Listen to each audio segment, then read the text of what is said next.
বাংলা ব্যাকরণের খুব গুরুত্বপূর্ণ এবং জটিল একটি অংশ হচ্ছে প্রত্যয়। আজের আমরা সেটা নিয়েই আলোচনা করব। প্রত্যয়ের গুরুত্বটা কি? নতুন নতুন শব্দ গঠন করে, নতুন নতুন ধাতু গঠন করে, বাক্য সংকোচনেও প্রত্যয় ভূমিকা গ্রহণ করে এবং এছাড়াও পদ পরিবর্তনে প্রত্যয়ের ভূমিকা অসাধারণ। এই কারণেই বাংলা ব্যাকরণে প্রত্যয়ের স্থান।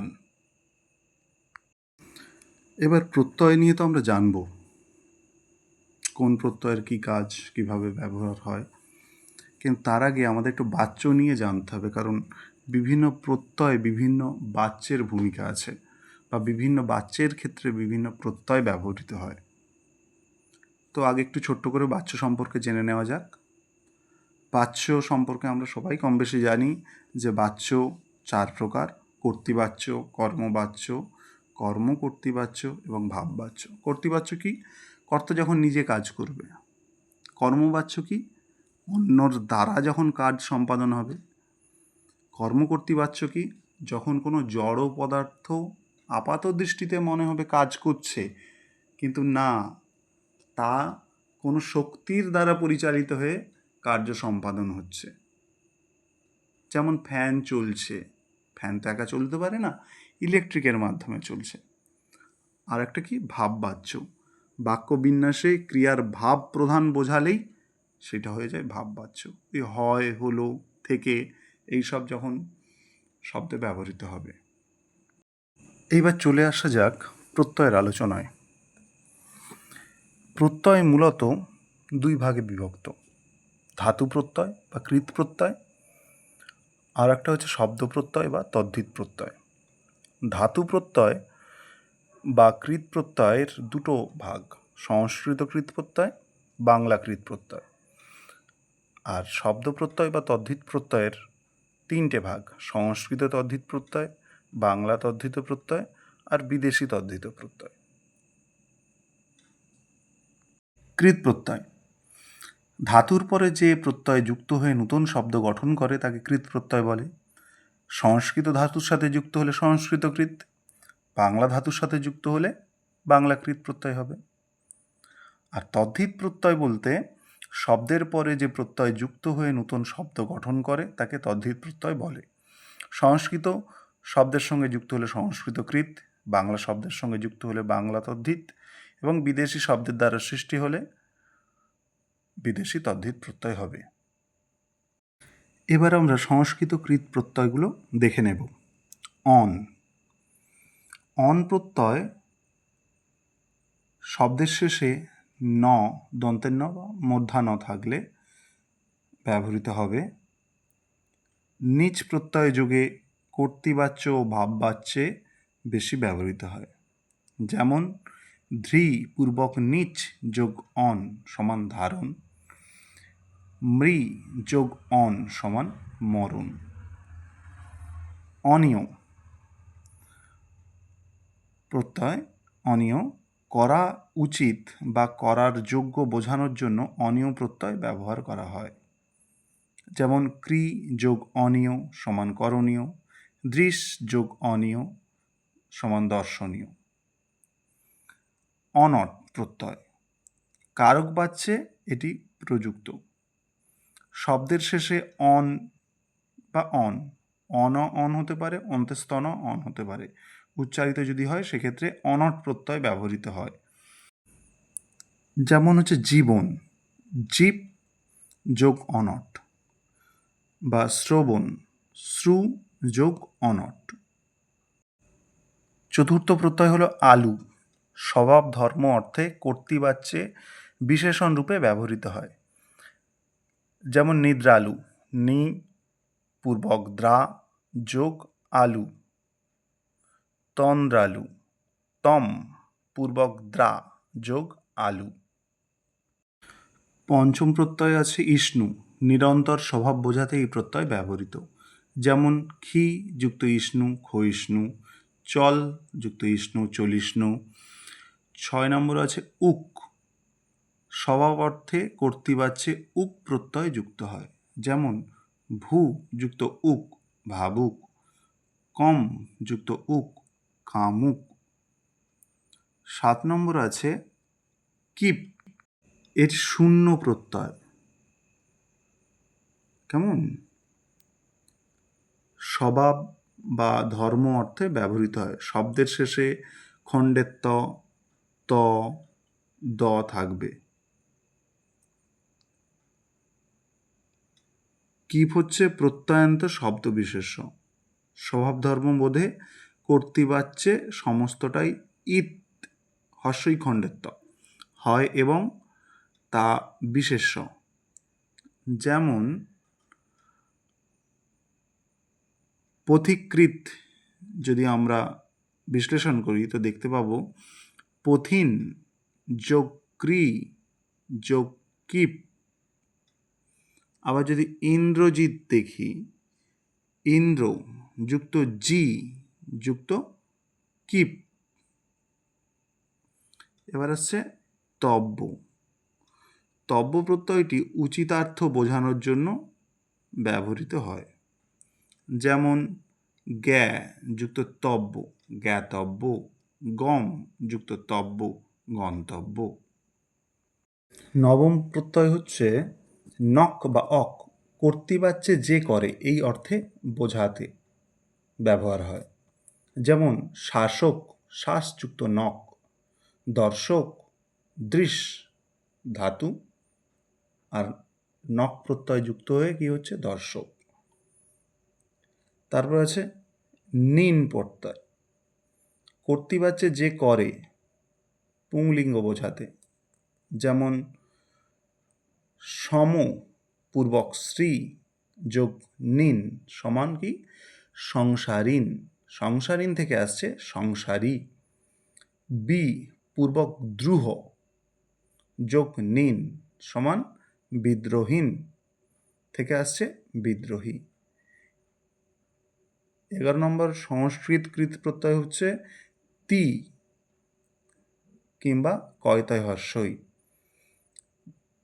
এই প্রত্যয়টি ভাববাচক বিশেষ্য পদ বোঝাতে ব্যবহার হয়, যেমন হচ্ছে মুক্তি মুচ যুক্ত তি, ভক্তি ভজ ধাতু যোগ কয়তয় হর্ষই।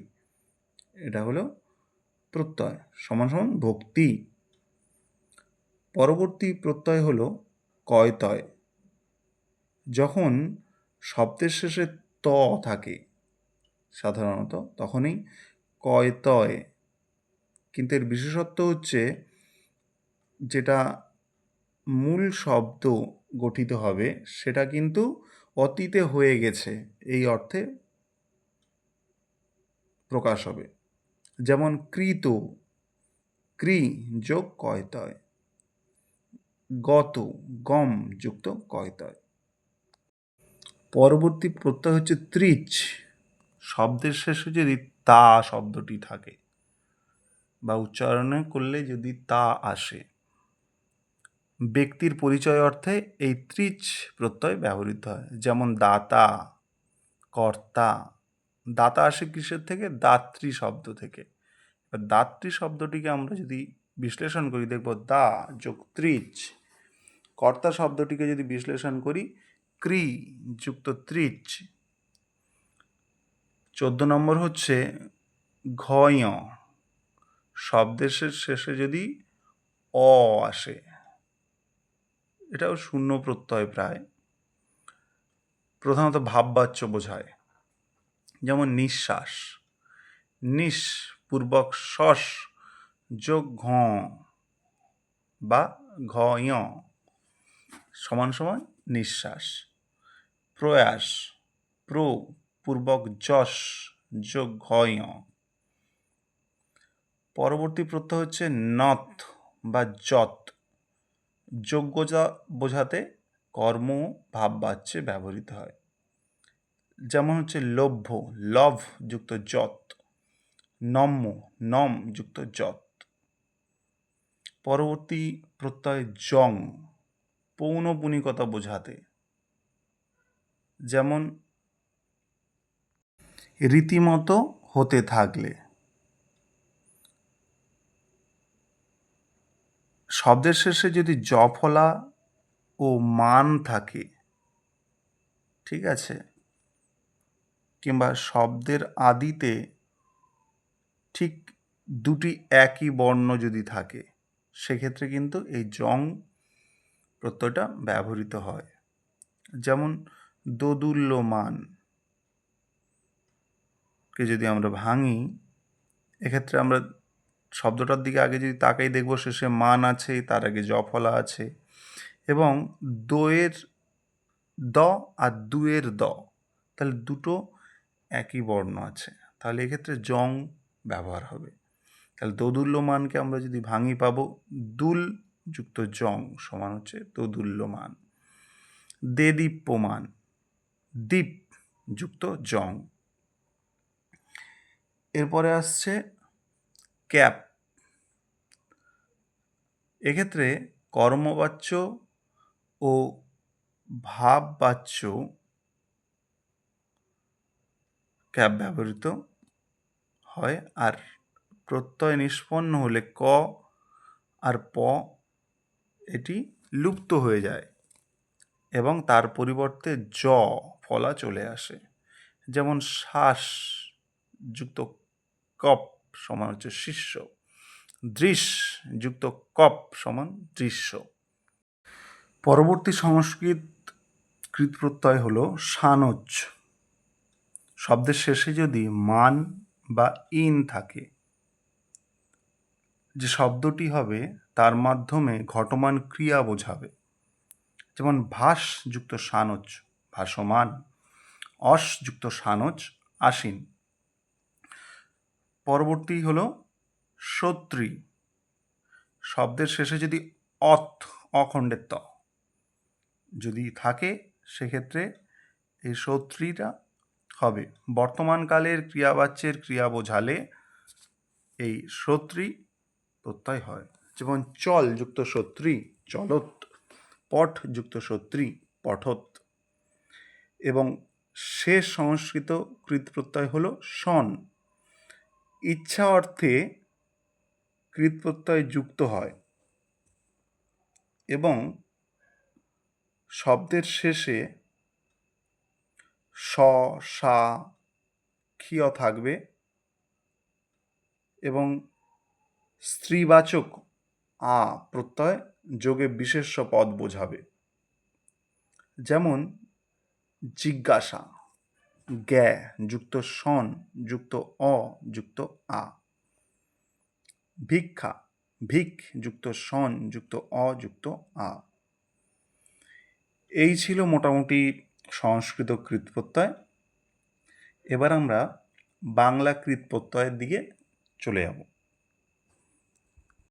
বাংলা কৃত প্রত্যয় মূলত 13খানা আছে। প্রথম হলো অ। ক্রিয়াবাচক ও ভাববাচক বিশেষ্য পদ বোঝাতে ব্যবহৃত হয়। যেমন ডাক যুক্ত অ ডাক, কাঁধ যুক্ত অ কাঁধ। পরবর্তী আছে অন প্রত্যয়। ক্রিয়াবাচক বিশেষ্য পদ বোঝাতে ব্যবহৃত হয়। যেমন চল যুক্ত অন চলন, কাঁপ যুক্ত অন কাঁপন। পরবর্তী আছে অন্ত।